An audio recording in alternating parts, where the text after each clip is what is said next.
ఈ భూమండలం మీద మానవుడికి జ్ఞానం నేర్పిన జాతి మీది. నాగరికతకు అభివృద్ధికి బాటలు వేసిన జాతి మీది. అలాంటి గొప్ప జాతి అనేక కారణాల వల్ల సింధు నాగరికతను నిర్మించిన జాతి మీది. రాజ్యాల్ని పరిపాలించిన జాతి మీది.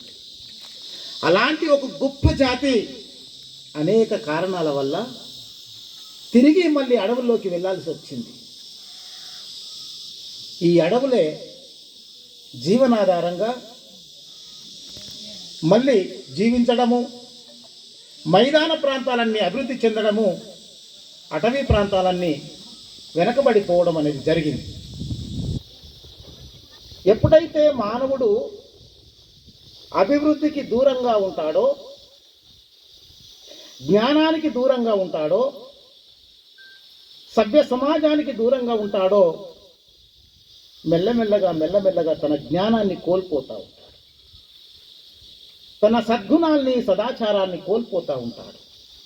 దీనంతటికి కారణము విద్యకు దూరం కావడం, చదువుకు దూరం కావడం. ఆ చదువుకు దూరం కావడం వల్లనే ఇవాళ గిరిజన జాతులు కావచ్చు, ఈ దేశంలో ఉన్నటువంటి దళిత జాతులు కావచ్చు, లేదా బీసీ కులాలు కావచ్చు, వెనకబడిపోయినాయి.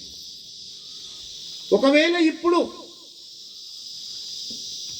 మైదాన ప్రాంతంలో ఉండి పట్టణ ప్రాంతంలో ఉన్నటువంటి శూద్ర కులాలు అంటే బీసీ కులాలు కావచ్చు, లేకుంటే దళితులు కావచ్చు, గిరిజనులు కావచ్చు, విద్య నేర్చుకుంటా ఉన్నారు. కానీ వాళ్ళకి ఒక సంస్కార కేంద్రం లేదు. ఎప్పుడైతే ఒక జాతికి ఒక పెద్ద ఉంటాడో, ఒక గురువు ఉంటాడో, ఒక బోధకుడు ఉంటాడో, ఆ బోధకుడు, ఆ గురువు, ఆ పెద్ద తన పొందినటువంటి, తన పూర్వీకుల ద్వారా వచ్చినటువంటి సమస్త జ్ఞానాన్ని మనకు బోధించి ఆ బోధనతోటి మన వ్యక్తిత్వ నిర్మాణం చేస్తాడు, మన హృదయ నిర్మాణం చేస్తాడు, మన మానసిక నిర్మాణం చేస్తాడు, మన జాతినంతటి నిర్మాణం చేస్తాడు. అలాంటి క్రమంలో ఈ జాతిలో, గిరిజన జాతిలో వెలిసినటువంటి ఒక మహాపురుషుడు పూలాజీ బాబా. మనిషి అభివృద్ధికి, మనిషి సంపదకి, మనిషి స్థాయి హోదాకి లేదా ఆర్థిక సంపదకి మూలము మనస్సు. ఈ శరీరము, దీనికి ఆహారం పెడితే పెరుగుతుంది. శరీరానికి అన్నం తింటే శరీరం పెరిగి పెద్దదవుతుంది. అట్లాగే శరీరానికి ఏ విధంగానైతే అన్నం కావాలో, శరీరానికి ఏ విధంగానైతే బట్ట కావాలో, శరీరానికి ఏ విధంగానైతే ఒక గూడు కావాలో, ఇల్లు కావాలో, అలాగే ఈ శరీరానికి అవసరాలు ఉన్నట్టే మనసుకు అవసరాలు ఉంటాయి. ఆ మనసుకు కూడా మనము మేత పెట్టాలి, తిండి పెట్టాలి. మరి ఏముంటుంది అవసరము? మనసుకు తెలుసుకోవాలి అనే జిజ్ఞాస ఉంటుంది, తెలుసుకోవాలి అనే కుతూహలం ఉంటుంది, తెలుసుకోవాలనే ఒక ఆతృత ఉంటుంది. కానీ మనకు సమస్త విషయాలు తెలియజేసేటువంటి గురువు, బోధకుడు లేక, అసలు మనం ఎవరమో కూడా మనకు తెలియక, మనము ఈ మొత్తం ప్రపంచ మానవాళిలో మన జాతి ఏ స్థాయిలో ఉన్నది తెలియక మనం వెనుకబడిపోతూ ఉంటాం.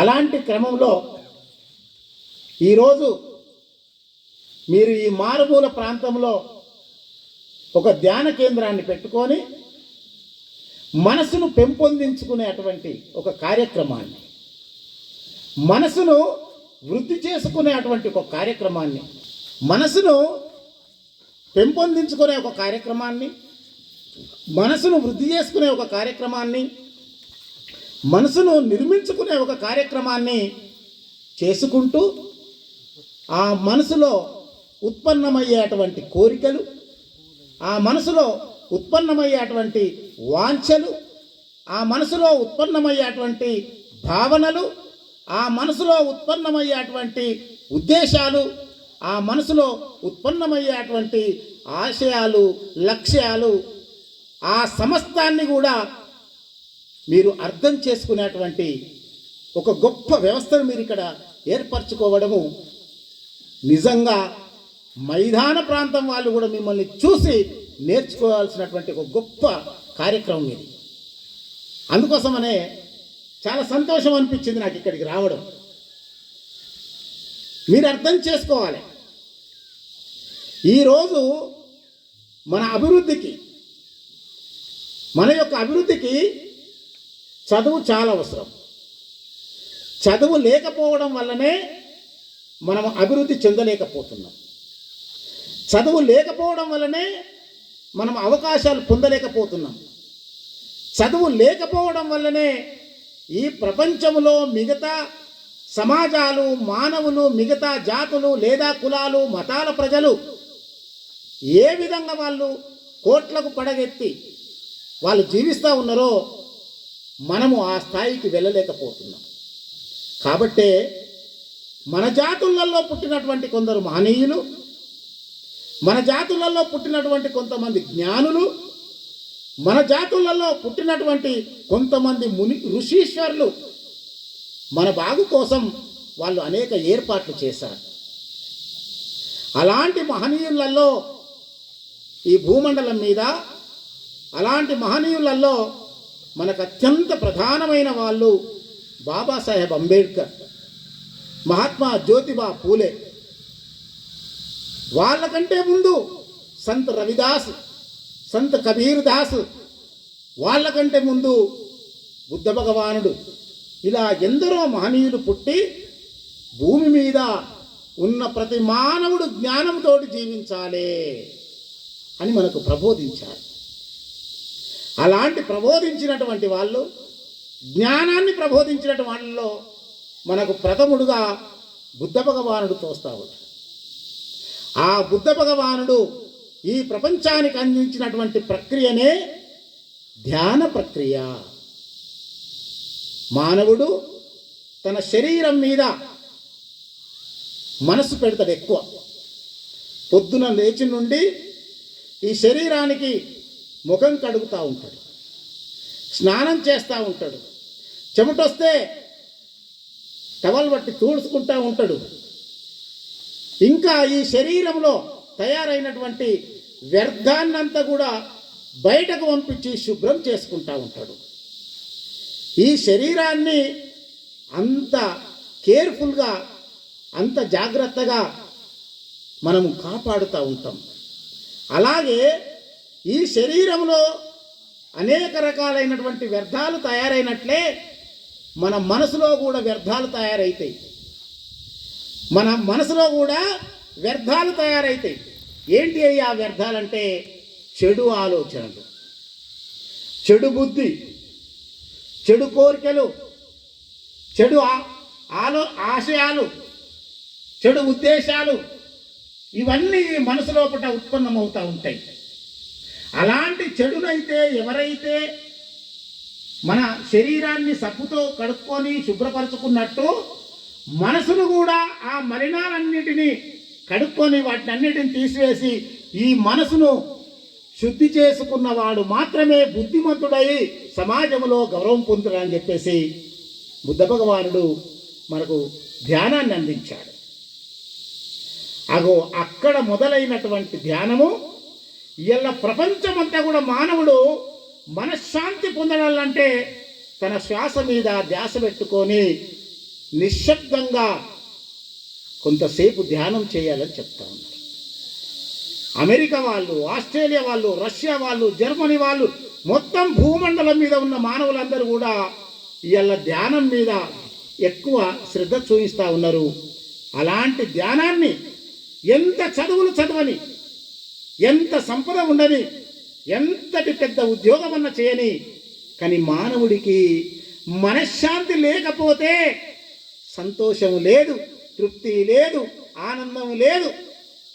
కాబట్టి మనిషికి డబ్బు కంటే, ధనము కంటే, ఆస్తి కంటే, సంపద కంటే మానసిక ప్రశాంతత అత్యంత ముఖ్యమైంది.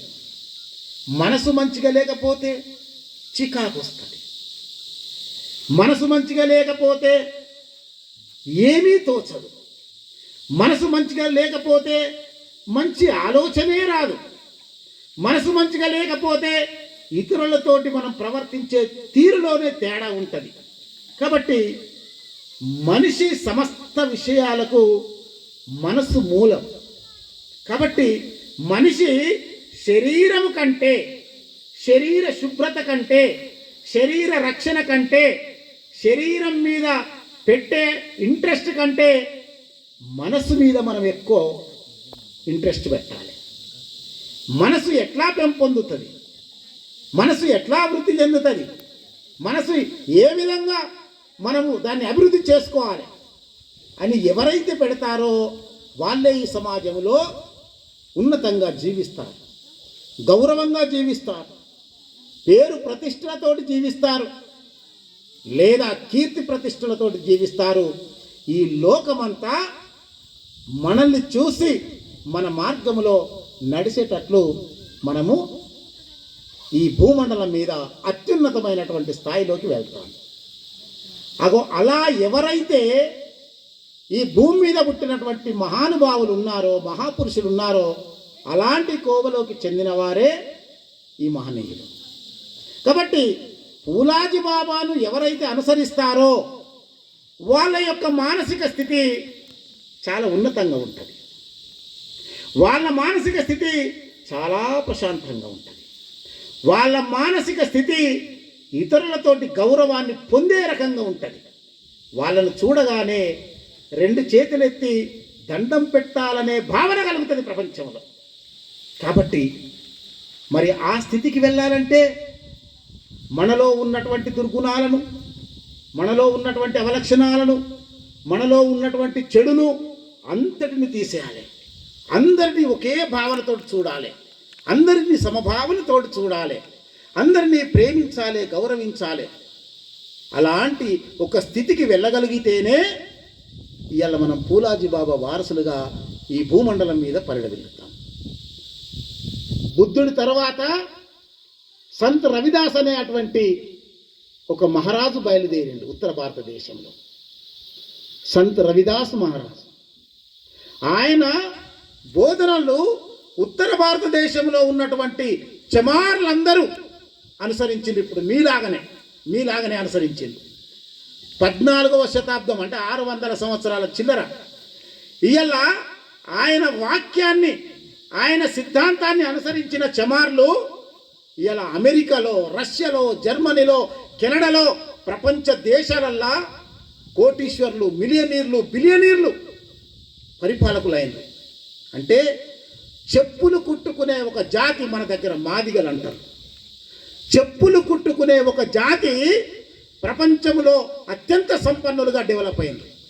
దానికి కారణము ఇలాంటి ఒక మహాగురువును వాళ్ళు అనుసరించడమే. కాబట్టి ఈ గురువుని అనుసరిస్తున్న మీరందరూ కూడా ధన్యజీవులు. మీ పిల్లలు మీ తరంలోనే ఏం జరగకపోవచ్చు, కానీ ఈ ఆలోచనతోటి మీ కొడుకులు కట్టబడాలి, మళ్ళీ ఈ ఆలోచనతోటే వాళ్ళ కొడుకులు కట్టబడాలి. 3 తరాల తర్వాత వీళ్ళు ఈ భూమండలం మీద మీ మనవలు మహోన్నతమైనటువంటి స్థాయిలోకి వెళ్ళిపోతారు. ఒక తరంలో ఏది కాదు, ఒక తరంలో ఏది జరగదు. నీ ప్రవర్తన, నీ మంచితనము, నీ యొక్క ప్రాక్టీస్ నీ పిల్లలకి ఇస్తే వాళ్ళు నీకంటే ఉన్నతులుగా మారిపోతారు. మళ్ళీ తిరిగి వాళ్ళు వాళ్ళ పిల్లలకి ఇస్తే వాళ్ళు మరింత ఉన్నతులుగా మారిపోతారు. ఈ జ్ఞానాన్ని వాళ్ళ యొక్క మెదడులో, అణువులో, శరీరములో నిక్షిప్తం చేసుకుంటే వాళ్ళ ఆలోచన తీరులోనే చాలా తేడా ఉంటుంది. నేను ఎందుకు చెప్తున్నా ఈ విషయాలంటే, మనం వర్తమానంలో ఉన్నాం అంటే ఇప్పుడు మనం జీవిస్తూ ఉన్నాం. మనం ఇప్పుడు జీవించిన కాలం యొక్క విలువ మనకు తెలియకపోవచ్చు. మిమ్మల్ని చూసి, ఇప్పుడు మనలాంటి వాళ్ళని చూసి తినేవాడు, తాగేవాడు, తిరిగేవాడు గేలి చేయొచ్చు, బనాయించవచ్చు. ఏమున్నదిరా, తినడు తాగడు, జీవితం అంటే తినాలే, తాగాలే, ఎంజాయ్ చేయాలి, అది కదరా జీవితము అంటారు.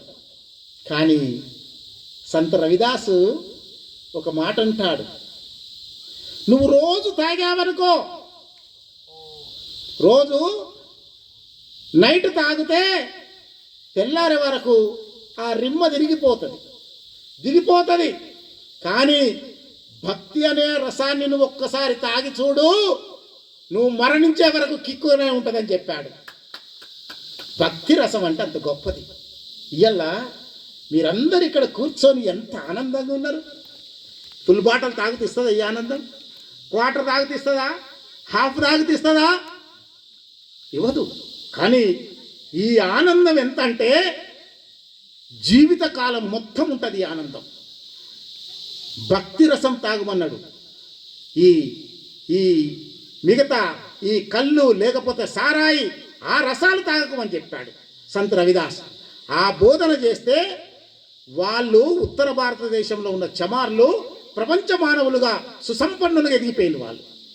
ఇవాళ ఉలాది బాబును అనుసరిస్తున్న మీరు కూడా రాబోయే తరాలు, 3 తరాల మీ మనవలు ఈ ప్రపంచ స్థాయి మానవులు అవుతారు.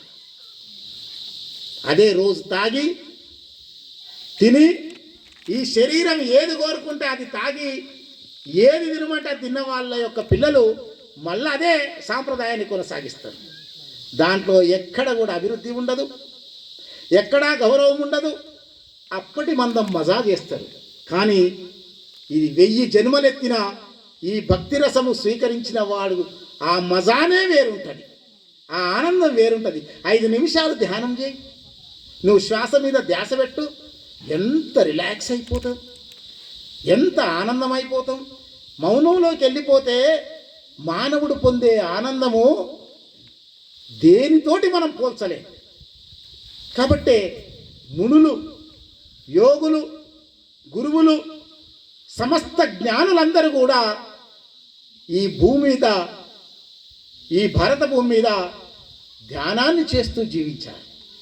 కాబట్టి రోజు మనం దినచర్యలో కూలి పనికి పోతావా, ఉద్యోగం చేసుకుంటావా, లేకుంటే ఇంకా ఏ పని చేసినా అనేక సంఘర్షణలతోటి మనసంతా ఒత్తిడికి లోనవుతుంది.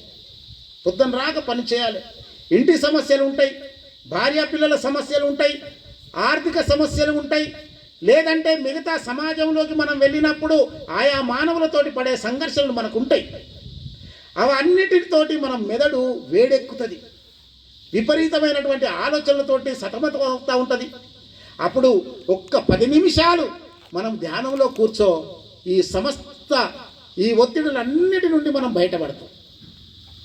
అందుకోసమనే ఇక్కడ ఉన్న పెద్దలందరూ కూడా ఈ గొప్ప కార్యక్రమాన్ని, ఈ ఒక్కూరు కాదు, ప్రతి గిరిజన పల్లెలో కూడా ఒక ధ్యాన కేంద్రం వెలవడాలే.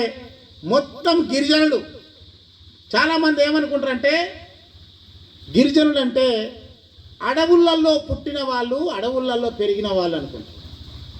వాస్తవంగా భారతదేశంలో గిరిజనులు అనేది అడవులలో పుట్టి అడవులలో పెరిగిన వాళ్ళు కాదు. ఈ భూమండలానికి జ్ఞానాన్ని అందించి అనేక యుద్ధాలలో శత్రువుతోటి కొట్లాడి తప్పించుకొని అటవీ ప్రాంతంకి వచ్చి మళ్ళీ ఈ దేశాన్ని ఆక్రమించుకున్నటువంటి దురాక్రమణదారుల మీద యుద్ధాలు చేసి మళ్ళీ వెనుకకి వచ్చి వాళ్ళ మీద గెలవలేక అడవులలోనే ఉండిపోయిన వాళ్ళం మనం. అందుకోసమనే గిరిజనుల యొక్క సాంప్రదాయాలు, గిరిజనుల యొక్క సంస్కృతి, గిరిజనుల యొక్క జీవన విధానము బుద్ధిజానికి దగ్గర ఉంటుంది. బుద్ధిజం అంటే బుద్ధి, తెలివి. ఈ దేశంలో ఇప్పుడున్నటువంటి పరిస్థితులలో మనం ఎట్లా ముందుకెళ్ళాలి, నేను ఇంతకుముందే చెప్పాను. మనసును పెంపొందించుకోవాలి, మనసే అన్నిటికీ కారణం. కాబట్టి బుద్ధ భగవానుడు ఏం చెప్తాడంటే, ధ్యానము అనేది ఒట్టిగా కూర్చొని ఒక ధ్యాస మీద అంటే శ్వాస మీద ధ్యాస పెట్టుకొని కూర్చోవడమే కాదు. ఆ శ్వాస మీద ధ్యాస పెట్టి కూర్చోవడంతో పాటు ముదిత, మెత్త, కరుణ, ఉపేక్ష అనేటువంటి భావనలు పెంపొందించుకోవాలని చెప్తాడు. ధ్యానం అంటే ఒక్క ప్రశాంతతే కాదు, ధ్యానం అంటే జ్ఞానం అని చెప్పాడు బుద్ధుడు. ధ్యానం చేయడం వల్ల మనకు జ్ఞానం పెరుగుతుంది. ధ్యానం అంటే ఒట్టిది కాదు. ఒక స్కూలుకు వెళ్ళి చదువుకున్న వాడికంటే, ఒక కాలేజీకి వెళ్ళి చదువుకున్న వాడికంటే, ఒక యూనివర్సిటీకి వెళ్ళి చదువుకున్న వాడికంటే, బిఏ, ఎంఏ, ఎంఫిల్, పిహెచ్డి చేసిన వాడికంటే కూడా ధ్యానం చేసిన వాడికి అనంతమైనటువంటి జ్ఞానం ఉంటుంది మిత్రులారా. మీకు అర్థమవుతుందా? నేను చెప్పే వర్డ్స్ అర్థమవుతున్నాయా? స్కూలుకు వెళ్ళి డిగ్రీ చేసేవాడి కంటే, పీజీ చేసేవాడి కంటే, ఎంఫిల్, పిహెచ్డి చేసేవాడి కంటే, సూటు బూట్ వేసుకొని కార్లలో తిరిగేవాడి కంటే ధ్యానం చేసేవాడికి అనంతమైన జ్ఞానం ఉంటుంది. ఇది మీకు అర్థం చేసుకోవాలి మీరు. అయ్యో మేము ఈ పల్లెటూరులో మేము వ్యవసాయదారులం కదా, ఏమో ఎడ్లతోటి పని చేసుకునే వాళ్ళము అని అనుకోకండి. ధ్యానం అంటే అనంత జ్ఞానం. బుద్ధ భగవానుడు ప్రబోధించినటువంటి మార్గం. దాన్ని సంత్ రవిదాసు, కబీర్ దాసు, ఇప్పుడు మన పూలాజీ బాబా లాంటి అనేక మంది గురువులు ఆ పరంపరను కొనసాగిస్తూ ఈ మానవ సమాజాన్ని అంతటిని కూడా ఒక సన్మార్గములో, మంచి మార్గములో నడిపించేటువంటి ఒక గొప్ప సాధనం.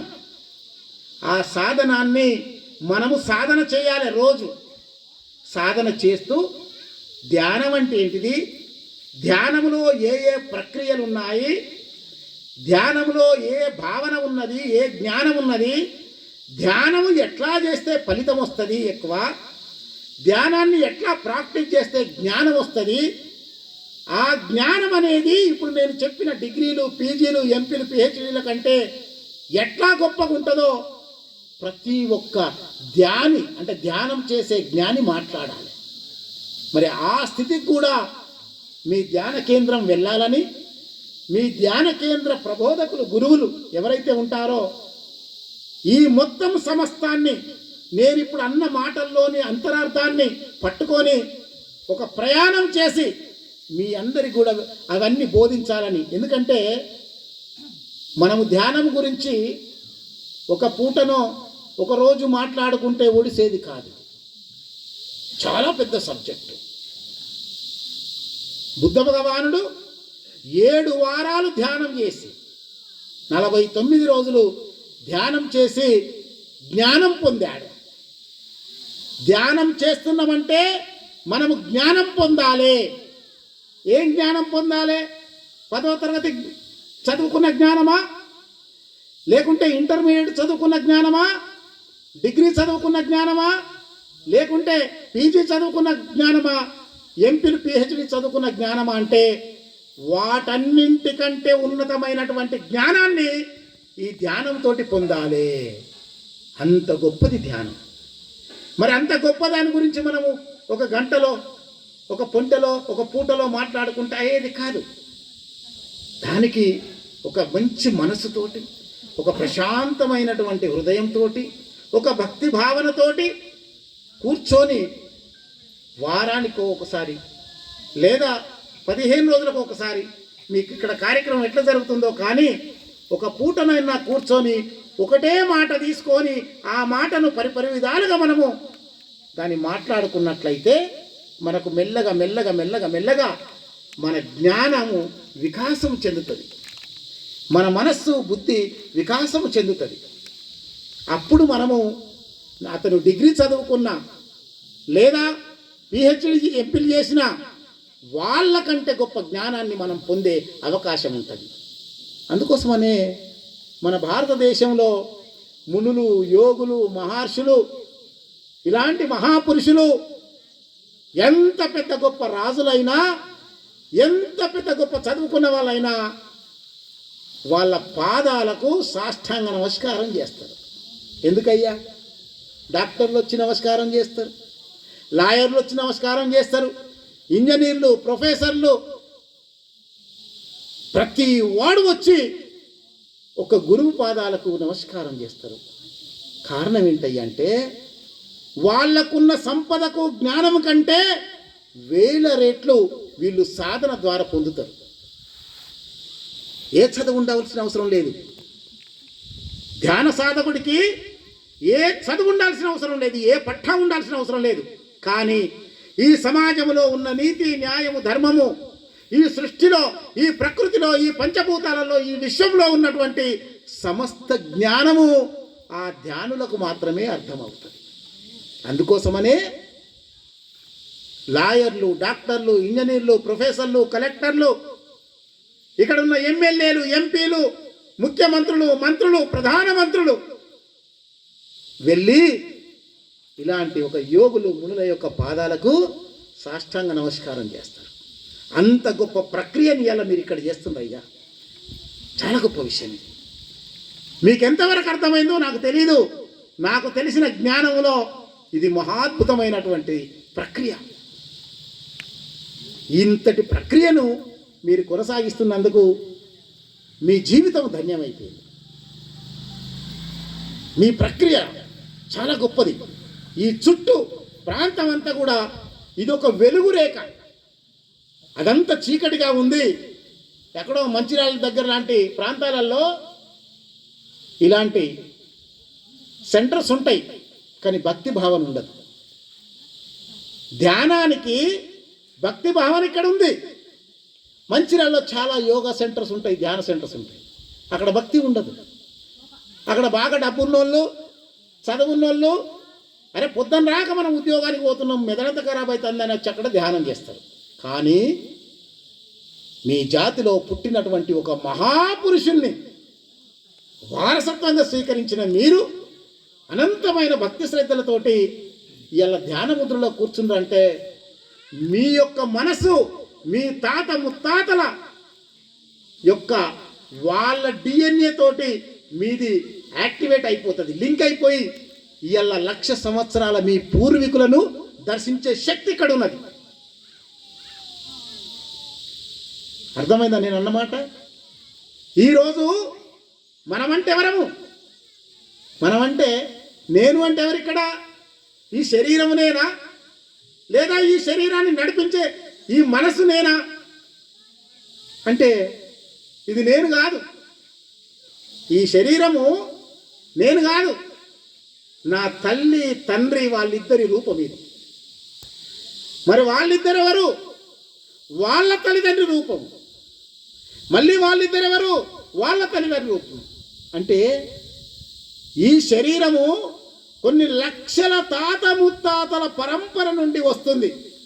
అందుకోసమే మన కళ్ళు మన తాతల కళ్ళ లెక్కనే ఉంటాయి. మన ముఖము మన తాత ముత్తాతల ముఖము లెక్కనే ఉంటుంది. మన శరీరము ఆకృతి రంగు మన తాత ముత్తాతల రంగు లెక్కనే ఉంటుంది. ఎందుకుంటుంది అంటే ఆ 1,00,000 తరాల తాత యొక్క గుణాలు, స్వభావము, లక్షణాలు అన్నీ కూడా DNA అనేటువంటి ఒక పదార్థము మోసుకొస్తుంది మనకి. అంటే ఈ శరీరంలో ఎవరున్నారు?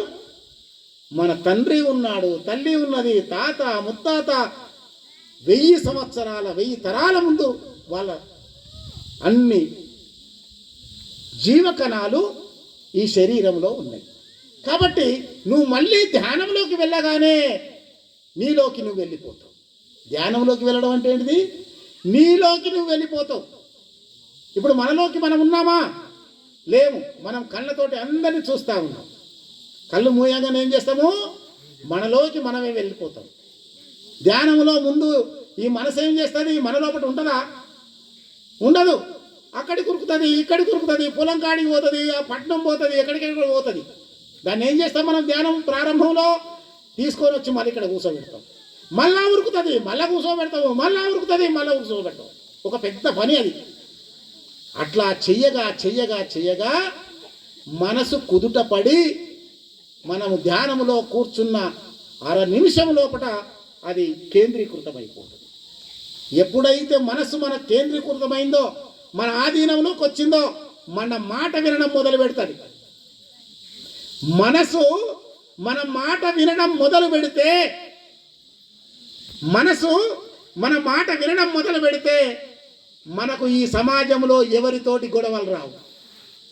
మనసు మన మాట వినడం మొదలు పెడితే మనం చెయ్యమన్న పని చేస్తూ ఉంటుంది, మాట్లాడమన్నట్లు మాట్లాడుతూ ఉంటుంది. సమాజంలో మనం ఏ పని చేయాలి, ఎట్లా మాట్లాడాలి, ఎట్లా ప్రవర్తించాలి అనే విషయాలు మన మనసు మన కంట్రోల్లో ఉంటే మనం అభివృద్ధిలోకి వెళ్తాం. మన మనసు కంట్రోల్లో ఉన్నదని లేదనుకో, ఫర్ ఎగ్జాంపుల్ ఇవాళ ఏదో కార్యక్రమం జరుగుతుంది, 10 మంది కలిసిండ్రు, ఏ పోదాంపా అక్కడ అందరూ కూల్ డ్రింక్ తాగుతానట, మనం కూడా తాగుతామని మనసు లాగిందనుకో. మనసు మన కంట్రోల్ ఉంటే ఏం చేస్తాం, వద్దు ఇవాళ కూల్ డ్రింక్ అంటావు, రేపు ఇంకొక డ్రింక్ అంటావు, వద్దు. మనకు ధ్యానం ఏం చెప్పింది? సద్బుద్ధి, సత్ప్రవర్తన, సద్గుణము, సమస్త మంచి విషయాలలో నువ్వు జీవించాలన్నది, నువ్వు అటువైపు వెళ్ళకూడదు అని మనసుకు మనము ఒప్పచెప్పుకొని దాన్ని మళ్ళీ మన ప్రవర్తనలో మార్పు తెచ్చుకుంటాం. ఏమవుతుంది? ఒకవేళ అది మన మాట లేదనుకో, ఇవాళ కూల్ డ్రింక్ అవుతుంది, రేపు ఇంకొక డ్రింక్ అవుతుంది, అంటే చెడిపోతాం. మనసు ఎవరి మాట అయితే వింటదో వాళ్ళు అభివృద్ధిలోకి వెళ్ళిపోతారు. కాబట్టి మనసును మన ఆధీనంలోకి తెచ్చుకోవడం ఈ ధ్యానం యొక్క ప్రధానమైనటువంటి విషయం. ఈ ధ్యానంలో ప్రధానంగా 4 విషయాల్ని గుర్తుపెట్టుకోవాలి. తోటి మనకు ఈ మనసును మన అదుపులో పెట్టుకోవాలనుకున్నాం కదా, ఎట్లా పెట్టుకుంటాం అంటే 4 భావనలను పెంపొందించుకోవడంతో మనము ఈ మనసును మనం ఆధీనంలోకి తెచ్చుకుంటాం. ఒకటి మైత్రీ భావన, దాన్ని మెత్త అంటారు. మెత్త, ముదిత, కరుణ, ఉపేక్ష, ఈ 4 భావనలతోటి మన మనసును మన ఆధీనంలో పెట్టుకోవచ్చు, పెంపొందించుకోవచ్చు. మైత్రీ భావన అంటే మెత్త భావన అంటే మైత్రి అంటే స్నేహ భావన ఉండాలి మనకు. ఎవరితోటైనా కలిసిపోయి వాళ్ళని గౌరవించి మనం కలిసిపోయే భావన ఉండాలి. కానీ చాలామందికి అది ఉండదు. నాకేంది, నేను మాట్లాడుతానా, వాడే నాతో మాట్లాడనప్పుడు నేను మాట్లాడుతానా అనే అటువంటి ఒక అహంకారపూరితమైన మనసు ఉంటుంది మనకు. ఎవరితోటి కలవని అది, నాకంటే చిన్నోడు నేను మాట్లాడాలా, ఆడ మాట్లాడితే నేను మాట్లాడదు, ఆడ మైత్రి భావన ఉండదు. అప్పుడు ఏమవుతుంది? ఇద్దరి మధ్యలో దూరం అవుతుంది.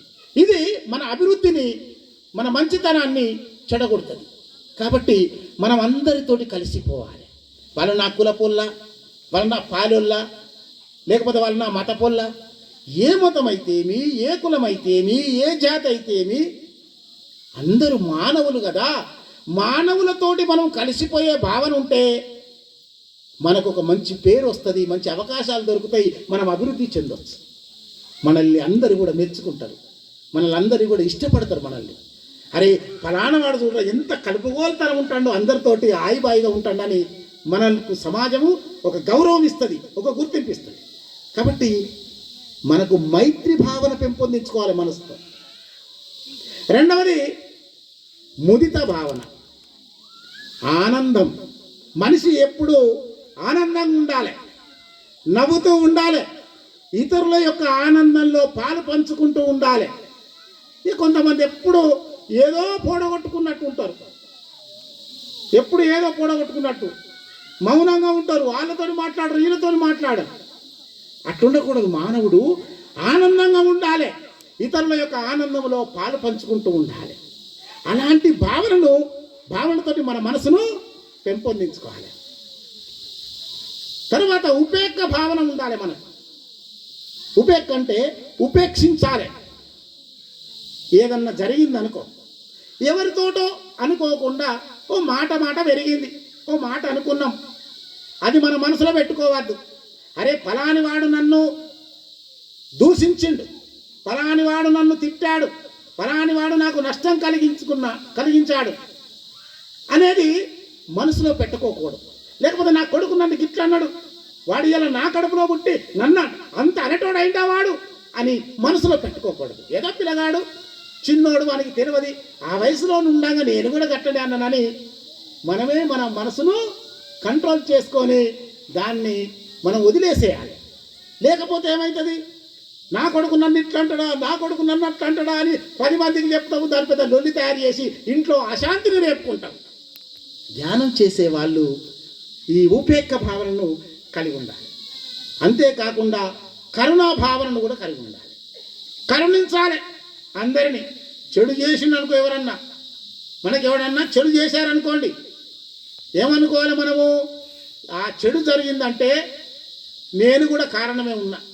మనల్ని ఎవరన్నా మోసం చేసిందనుకో, మోసం చేశారు, మరి మోసపోవడానికి కారణము వాళ్ళు ఒక్కడేనా, మోసకాడేనా, మనం కూడా కారణమా కాదా? మనం కూడా కారణమే. ఎందుకంటే వాడు ఏం చెప్తే అది వింటావా? అవునా కదా? ఒక మోసం జరగడానికి కారణమే వాళ్ళు. మోసం చేసేటోడు ఒక కారణం అయితే మోసపోయేటోడు కూడా కారణమే. ఎందుకంటే వీడు ఆశపడితే మోసపోతాడు. చెప్పినట్టు వింటేనే కదా మనం మోసపోయేది, లేకుండా మోసపోతామా? మనము ధ్యానములో ఉన్నవాడు ఎరుకతోటి ఉండాలి. ఆ ఎరుకతోటి ఏ మోసానికి గురి కాకూడదు. ఒకవేళ మోసపోతే, నష్టపోతే, కష్టం కలిగితే ఆ కష్టానికి, నష్టానికి, మోసానికి మనం కూడా కారకులము అనే ఒక ఎరుకతోటి ఉన్నట్లయితే మనకు ఒక క్షమాగుణం వచ్చేస్తుంది. భవిష్యత్తులో అది ఇంకొకసారి రిపీట్ కాకుండా ఉంటుంది. కాబట్టి మనము జీవించేటప్పుడు మనకు కలిగే కష్టాలు కావచ్చు, కన్నీళ్ళు కావచ్చు, నష్టాలు కావచ్చు, మంచి కావచ్చు, వీటన్నిటికీ కారణము మనసు.